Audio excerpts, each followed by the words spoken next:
Hello, welcome everyone. সহজপাঠ একাডেমির আরেকটা নতুন ভিডিওতে তোমাদের সকলকে স্বাগত। আজকে আমরা ক্লাস 10-এর চ্যাপ্টার নাম্বার 5 আলো অধ্যায়ের কিছু গুরুত্বপূর্ণ টপিক নিয়ে আলোচনা করব। আমরা যে টপিকটা নিয়ে আলোচনা করব সেটা হচ্ছে আলোক রশ্মির প্রতিফলন। আলোক রশ্মি প্রতিফলন কিভাবে হয় গোলীয় দর্পণের ক্ষেত্রে? আমরা সমতল দর্পণে পড়েছি। আজকে আমরা যেটা পড়বো সেটা হচ্ছে গোলীয় দর্পণের ক্ষেত্রে আলোক রশ্মির প্রতিফলন কিভাবে হয় সেটা আমরা দেখব। তো গোলীয় দর্পণে তিন ভাবে আলোক রশ্মি আসতে পারে।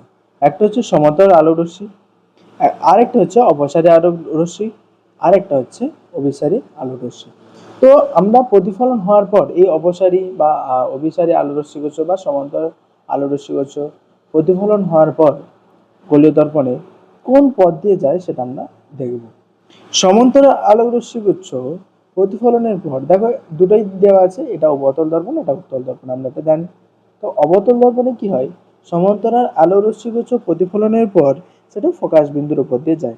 ধরো PQ এবং RS এই দুটো কি সমান্তরাল আলোক রশ্মিগুচ্ছ। আচ্ছা, কার সঙ্গে সমান্তরাল? না, প্রধান অক্ষের সাথে সমান্তরাল।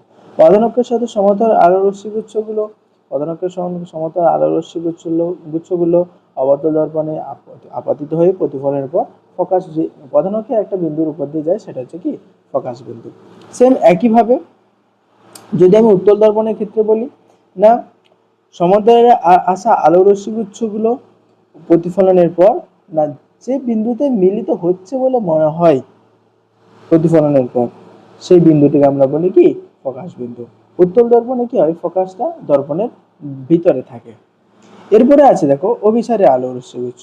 অভিসারী আলোক রশ্মিগুচ্ছ বক্রতা কেন্দ্রের, ধরো অবতল দর্পণের ক্ষেত্রে কি হয়, বক্রতা কেন্দ্রের পেছনে কোনো একটি আলোক উৎস থেকে আসার পরে সেটা কি হয় না বক্রতা কেন্দ্র এবং ফোকাসের প্রতিফলিত হওয়ার পর বক্রতা কেন্দ্র এবং ফোকাসের একটি মধ্যে কোনো বিন্দুতে দুটি আলোগুলি মিলিত হয়।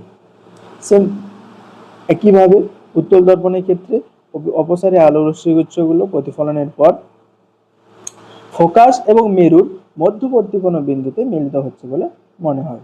ঠিক আছে, এটা কিন্তু দর্পণের পেছনের দিকে, উত্তল দর্পণের সবগুলো কি দর্পণের পেছনের দিকে হয়ে থাকে। এরপরে দেখো অভিসারী আলোক রশ্মিগুচ্ছ। অভিসারী আলোক রশ্মিগুচ্ছগুলো কি হয় না অবতল দর্পণের ক্ষেত্রে অভিসারী আলোক রশ্মিগুচ্ছগুলো মেরু এবং ফোকাসের কোনো একটি মধ্যবর্তী কোনো একটি বিন্দুতে মিলিত হয় এবং অভিসারী আলোক রশ্মিগুচ্ছগুলো অবতল দর্পণে কি দূর থেকে করে আসছে বলে মনে হয়ে থাকে। উত্তল দর্পণের ক্ষেত্রে কি হয়, অভিসারী আলোক রশ্মিগুচ্ছগুলো না দর্পণের বাইরে হয়ে থাকে। অভিসারী আলোক রশ্মিগুচ্ছের প্রতিফলনগুলো দর্পণের বাইরে কোন একটি বিন্দুতে, প্রধান অক্ষের উপর কোন একটি বিন্দুতে এই অভিসারী আলোক রশ্মিগুচ্ছগুলো মিলিত হয়।